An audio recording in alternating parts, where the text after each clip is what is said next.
Hello friends, আশা করি আপনারা ভালো আছেন, সুস্থ আছেন। আজকে আপনাদের সামনে এই ভিডিওর মাধ্যমে আলোচনা করব যে গরুর ব্ল্যাক কোয়াটার অর্থাৎ বিকিউ রোগ হয়ে গেলে আপনারা কি ট্রিটমেন্ট করবেন এবং এই রোগ হয়ে যাওয়ার লক্ষণগুলি কি কি এবং এর ভেটেরিনারি সম্পূর্ণ ট্রিটমেন্ট কি এবং কি কি সতর্কতা অবলম্বন করতে হবে এই বিকিউ বা ব্ল্যাক কোয়াটার রোগ হয়ে গেলে।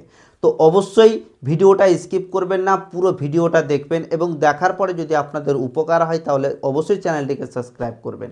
কারণ এই বিকিউ বা ব্ল্যাক কোয়াটার রোগ কিন্তু একজন খামারির কাছে খুবই মারাত্মক রোগ। কারণ তার খামারে যদি সেই ব্ল্যাক কোয়াটার বা বিকিউ রোগ কোনো গরুকে হয়ে যায়, সেক্ষেত্রে কিন্তু সেই প্রচণ্ড হারে ক্ষতিকারক হতে পারে। এমনকি সেই গরুটিকে এই ব্ল্যাক কোয়াটার রোগ হয়ে গেলে গরুটি মারাও যেতে পারে। তো অবশ্যই আপনারা কিন্তু খুব ধৈর্য সহকারে ভিডিওটা দেখবেন এবং এর বিস্তারিত জেনে নেবেন। কারণ এই ব্ল্যাক কোয়াটার হচ্ছে একটি ব্যাকটেরিয়া জনিত রোগ। এই ব্যাকটেরিয়ায় এমনই একটা জীবাণু রয়েছে যেটা হাজারো বা শও বছর ধরে কিন্তু জীবিত থাকে।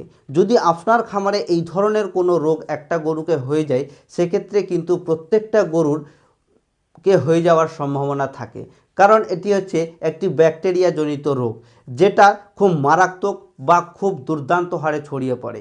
এই রোগের যদি সরাসরি তাড়াতাড়ি ট্রিটমেন্ট না করা যায়, সেক্ষেত্রে কিন্তু একজন খামারি বা পশুপালক বন্ধু অনেকটাই ক্ষতির দিকে চলে যেতে পারে। এই বিকিউ বা ব্ল্যাক কোয়াটার রোগটি গরুকে 6 মাস বয়স থেকে 2 বছরের বয়স পর্যন্ত যে সকল গরু রয়েছে সে সকল গরুর মধ্যে কিন্তু প্রচুর পরিমাণে দেখা যায়। আর একটা গরুকে হয়ে গেলে ধীরে ধীরে প্রত্যেকটা গরুকে হয়ে যাওয়ার সম্ভাবনা থাকে। এবার বলে দিই যে এই ব্ল্যাক কোয়াটার বা বিকিউ রোগ আপনার খামারে কোনো গরুকে যদি হয়ে যায়, সেক্ষেত্রে আপনারা কি কি লক্ষণ দেখে বুঝতে পারবেন যে আপনার গরুটিকে ব্ল্যাক কোয়াটার বা বিকিউ রোগ হয়েছে। তো এই ব্ল্যাক কোয়াটার বা বিকিউ রোগ যদি আপনার খামারে কোনো গরুকে হয়ে যায়, সেক্ষেত্রে কি কি লক্ষণ দেখে আপনারা বুঝবেন। প্রথমেই আমি আপনাদের বলে দিই যে এই রোগ আপনার খামারে যদি কোনো গরুকে হয়ে যায়, সেক্ষেত্রে তার শরীরের টেম্পারেচার অর্থাৎ তাপমাত্রায় 104 ডিগ্রি থেকে 106 ডিগ্রি ও তার বেশিও হতে পারে। এমনকি সেই গরুটির এক সাইডের পা ফুলে যেতে পারে, কাঁধ ফুলে যেতে পারে। এমনকি সেই গরুটি যে সকল জায়গায় সেই গরুটির ফুলেছে সেখানে হাত দিয়ে চাপতে গেলে একটা বজবজে শব্দ আসে, মনে হয় যে সেখানে জল ভার হয়ে আছে, এমনকি জল ভরা রয়েছে। তো এই রকম লক্ষণ আপনারা যদি আপনার খামারে কোনো গরুকে দেখতে পান, তাহলে অবশ্যই খুব দ্রুত তার ট্রিটমেন্ট করানোর চেষ্টা করবেন। কারণ এই ব্ল্যাক কোয়াটার রোগ হচ্ছে একটি মারাত্মক রোগ। এই রোগ যদি কোনো পশুকে হয়ে যায়, সেক্ষেত্রে কিন্তু অনেকটাই সমস্যার মধ্যে পড়তে পারে।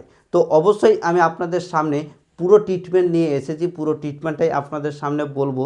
তো পুরো ট্রিটমেন্টটা বলার আগে অবশ্যই আমি বলে দিই যে ব্ল্যাক কোয়াটার রোগ হতে গেলে আপনাদের কি কি সতর্কতা অবলম্বন করতে হবে।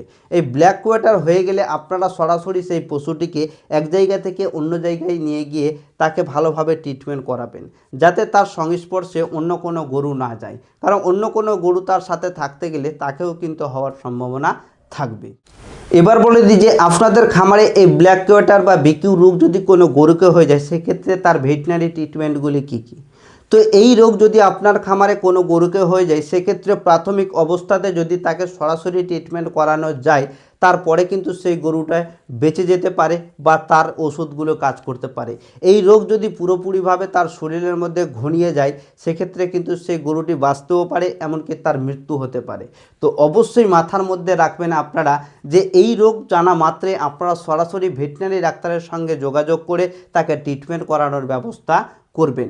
এবার বলে দিই যে এই ট্রিটমেন্টটা আপনারা কিভাবে করবেন বা এই বিকিউ বা ব্ল্যাক কোয়াটার রোগের ট্রিটমেন্টটা কিভাবে করা যেতে পারে।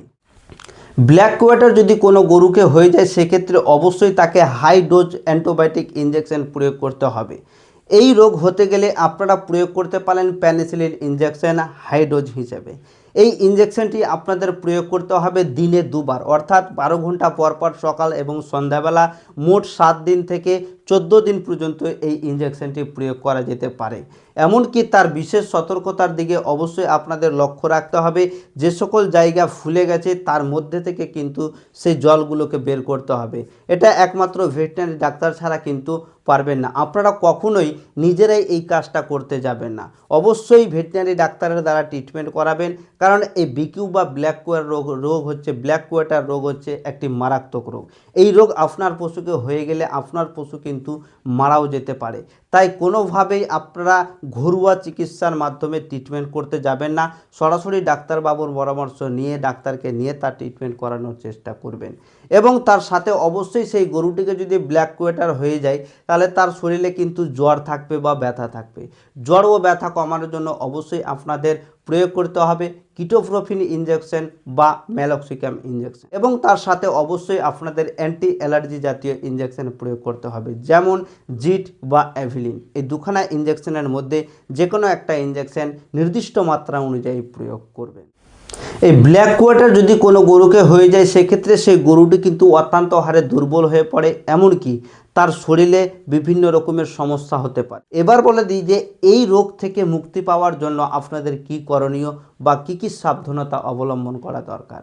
এই রোগ যদি আপনার খামারে আসতে না দিতে চান তাহলে অবশ্যই আপনাকে বছরে একবার বিকিউ অর্থাৎ ব্ল্যাক কোয়াটারের যে ভ্যাকসিন হয় সেই ভ্যাকসিনটা দিতে হবে। এই ভ্যাকসিনটা যদি আপনারা বছরে একবার সেই খামারে প্রত্যেকটা পশুকে একসাথে প্রয়োগ করেন তাহলে আপনার খামারে কিন্তু এই রোগ হতেও পারে, নাও হতে পারে, 99% নাও হতে পারে, কিন্তু এই রোগের কোনো গ্যারান্টি নেই। যদি আপনার সেই খামারে আগে কোনো রোগ হয়ে থাকে তাহলে কিন্তু এই জীবাণু এমনই একটা জীবাণু যেটা শো বছর ধরে কিন্তু জীবিত থাকে। যদি একবার আপনার খামারে ঢুকে যায় সেক্ষেত্রে কিন্তু আপনার খামারে বারবার এই রোগ হয়ে যাওয়ার সম্ভাবনা থাকে।